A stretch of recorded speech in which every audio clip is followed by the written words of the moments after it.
Hi, I'm Dawna from Steam Crow, and I'm here to show you how to cut out your wall monster. Now, a few things first. The wall monster that you see here in front of me is not an actual wall monster. This is our prototype.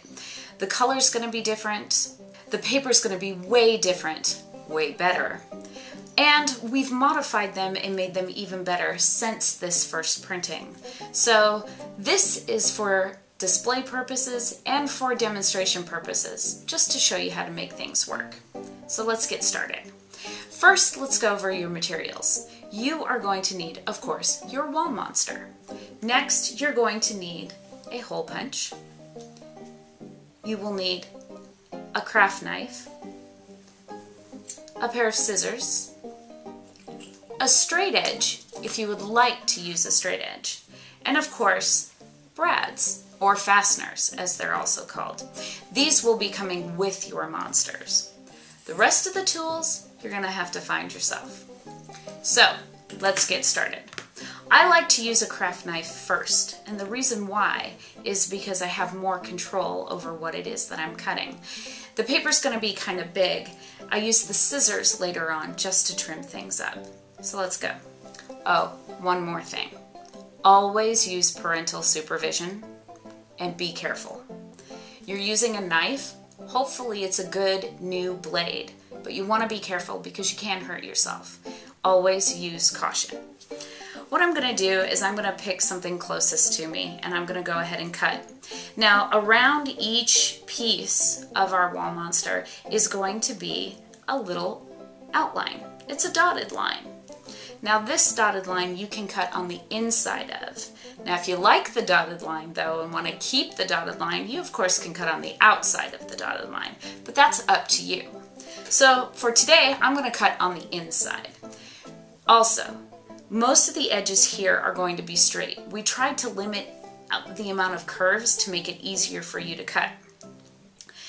This will be easier. Remember, be careful. What I'm going to do first is pick a nice area to start off with, and I'm going to put my blade right here in the middle. And what I'm going to do is I'm just going to press down and cut. Now, I did forget to tell you one last material, and that is a board to cut on, or a mat, a self-healing mat such as this, to cut on. You need something because the last thing you want to do is cut through your kitchen table. It won't be very pretty. Alright, let's go back to cutting. Now, as I'm cutting, I want to rotate my wall monster so that I'm not cutting at any odd angle. We don't want to do that. That's where you're going to get hurt. So please make sure that you're turning your wall monster and moving your items out of the way so you don't knock anything over.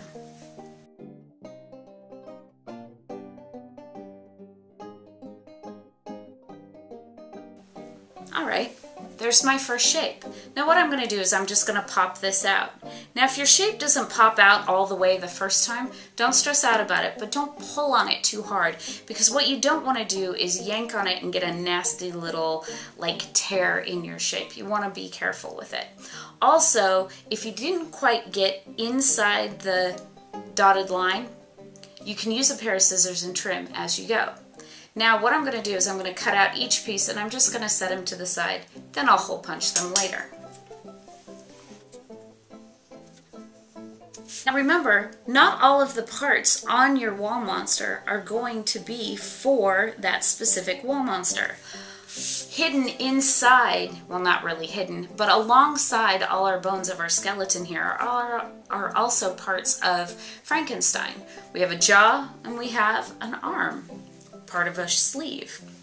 And two hands. And two hands. You can tell that these are Frankenstein's parts because they have stitches on them. So since I just cut out a Frankenstein part, I'm going to put him on the other side.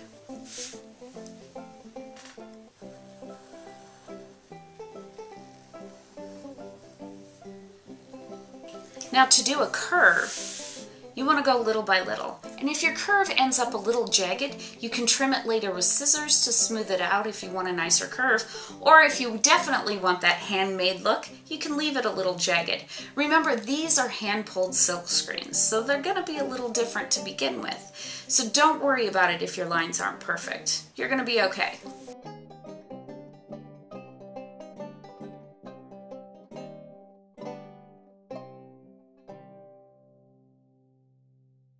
Remember, if you buy the set of 4 wall monsters, you get the Frankenstein monster for free. His parts are scattered among the 4 sheets of monsters.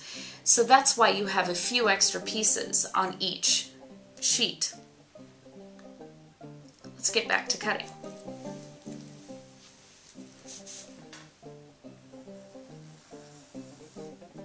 Now remember, you want to make sure that your blade is nice and sharp.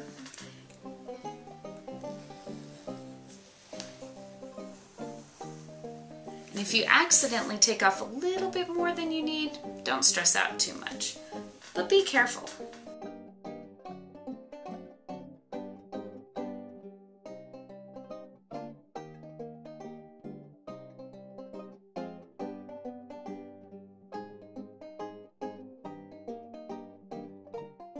I'm really excited to hang these up on our walls at home.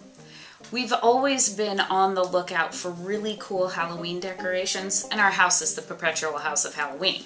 So it's good to have some various different monsters. We have lots of skeletons, but we don't have any friends for the skeletons, so we decided to take it upon ourselves to make some more monsters. Now I'm going to show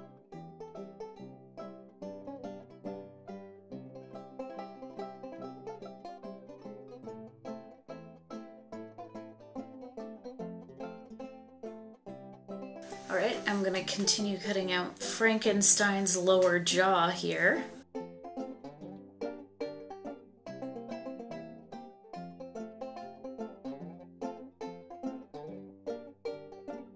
Of you who want to be more precise, you can use a straight edge as you cut. You just line the straight edge up right along with the dotted lines that Daniel's drawn in for you, and you cut just like you normally would. Those are for those of you who like to be more exact. But these are built for you to do this freehand, no problem.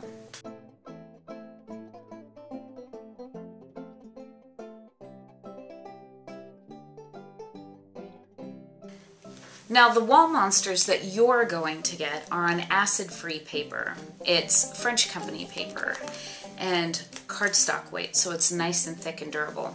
It's also not shiny. This prototype is very shiny, just for practice purposes. But the one you're gonna get is not shiny. The ink we're using also is matte, so it's gonna have a really, really great texture and feel to it, and it's gonna be nice and durable. Now we will be providing you with the fasteners to put in the joints of your wall monsters so that they're posable.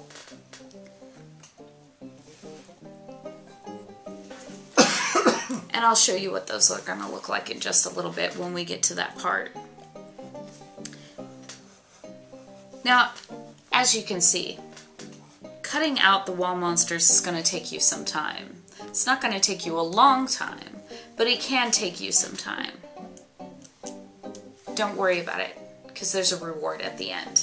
You have an excellent decoration for your wall, which in my house will probably be up all year long.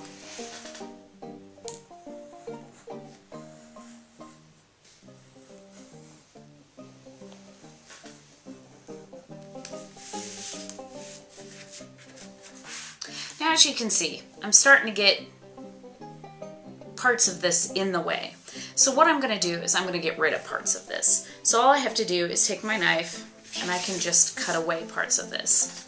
You don't have to keep the cut out the wall monster sign unless you really want to. Feel free to if you'd like.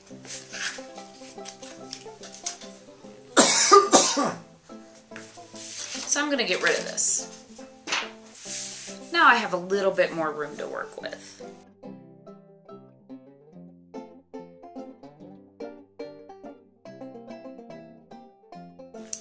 You're gonna love these silk screens.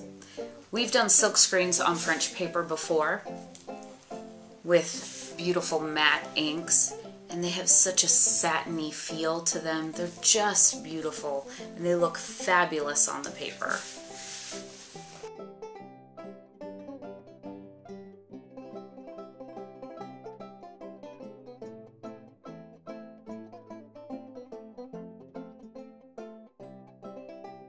So Daniel's been working on this project for a few months now. He's been drawing and designing and redrawing and creating this massive puzzle piece that you see before me here. And we are so excited to be a part of your house now when you support us and decorate your home with our wall monsters. We really, really enjoy Halloween, and we're really excited to have these decorations in our own house.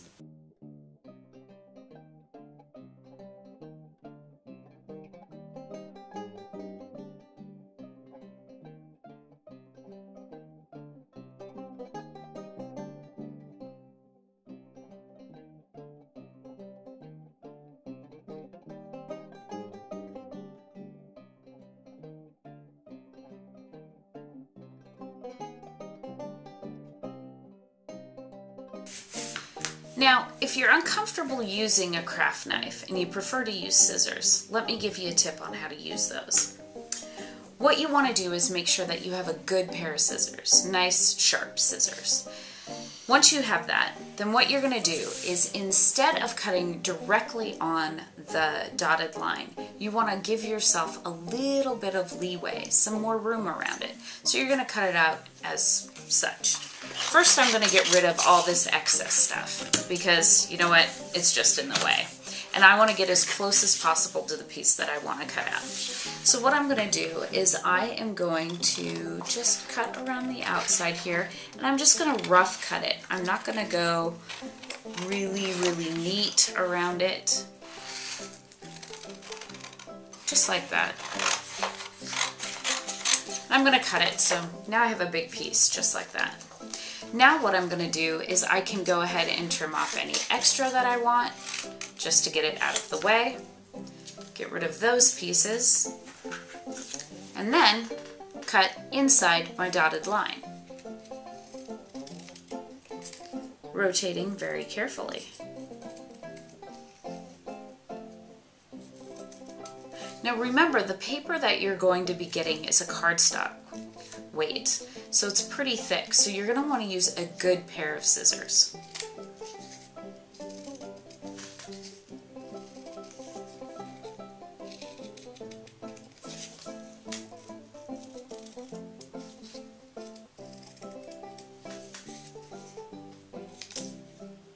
And don't be afraid to just cut straight across since you're cutting off the dotted line.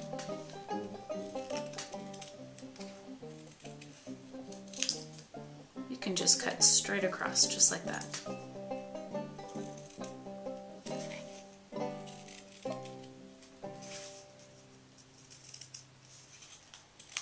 And there you go. All done. I don't mind either way. The craft knife works good for tight situations in the inner part of your paper.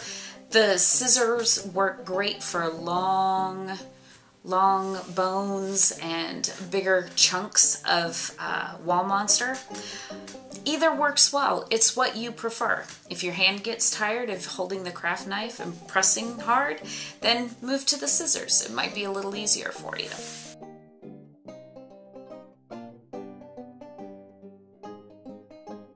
Always remember to rotate your paper though as you're cutting.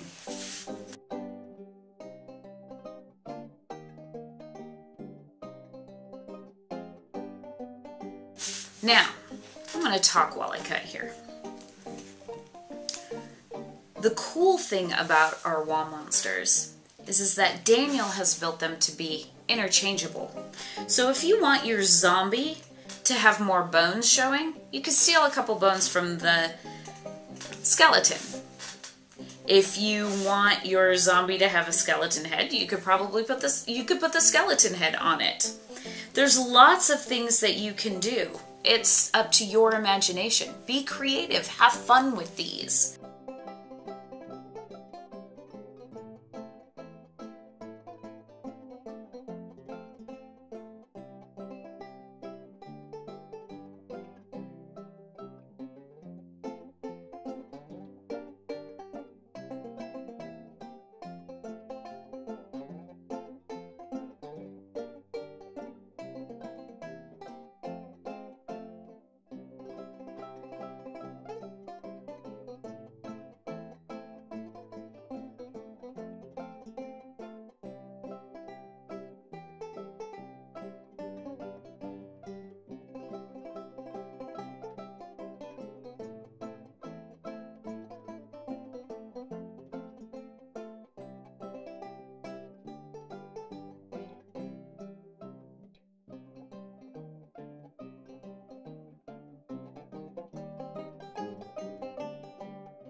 Now we're not going to do a video for every single monster, but the principles apply for whatever you see here to all our wall monsters. Cut carefully, use a good knife or a good pair of scissors, and have fun.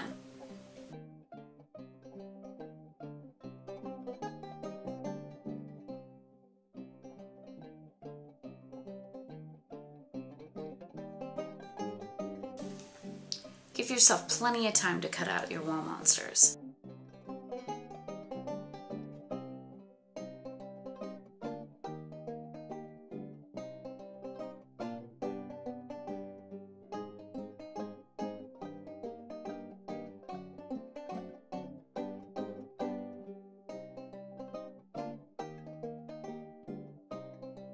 Now, this one needs a little bit of trimming. So what I'm going to do is I'm going to take my scissors and I'm going to cut off any little area that I decided that I don't want to have the dotted line on.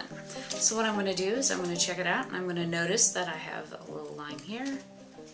And then what I'm going to do is I'm just going to clean up my edges just a little bit here.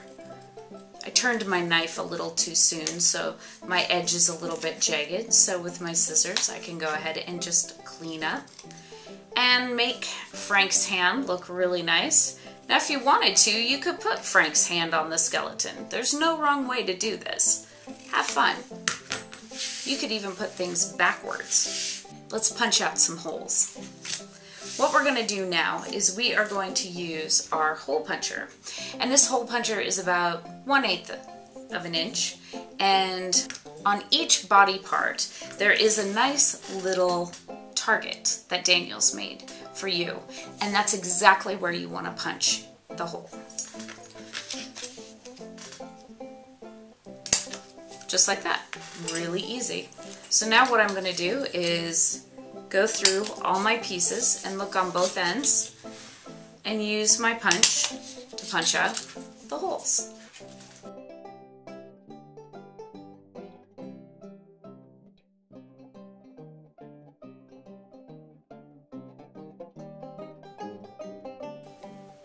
But what we're using is smaller than a standard hole punch. It's not as big as that one. We don't want our fasteners to be rolling about in them.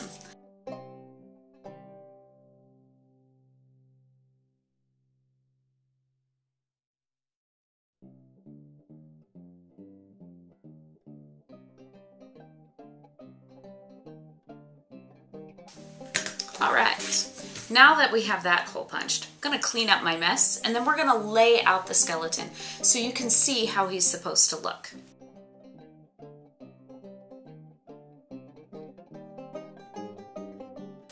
All right, let's put them together. When you get your wall monster, you're also going to get some fasteners. They're gonna look like this. All you have to do is put them through the hole and then separate the back like so, and it folds over and it holds everything together. And he's still posable. Let's move that one over there. We're gonna move this here. So what you need to decide is what part goes on top of what. And there's a little leeway in that. You can choose to move things around however you choose. But we like the head to go over the neck. So what I'm going to do is I am going to put the head right over the neck. I'm going to put my bread through, just like that, and then turn it over and lay it flat and press the bread nice and firm. Or the fastener nice and firm down, just like that. But as you can see, his head is still movable. He's going to look pretty cool. So let's continue. We'll move on to an arm. I'm going to put this over the top, like so. And then put the fastener through and repeat my process. Now you can kind of decide which part goes over which direction for the arm. And whatever you think looks good, it's quite all right.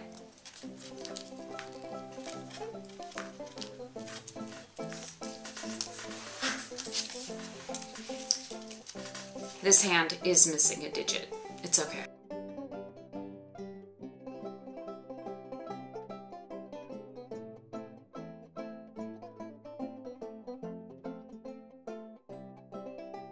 Now for this part, you should put the spine above the pelvic bone so that you can see where the spine goes. Looks a little nicer.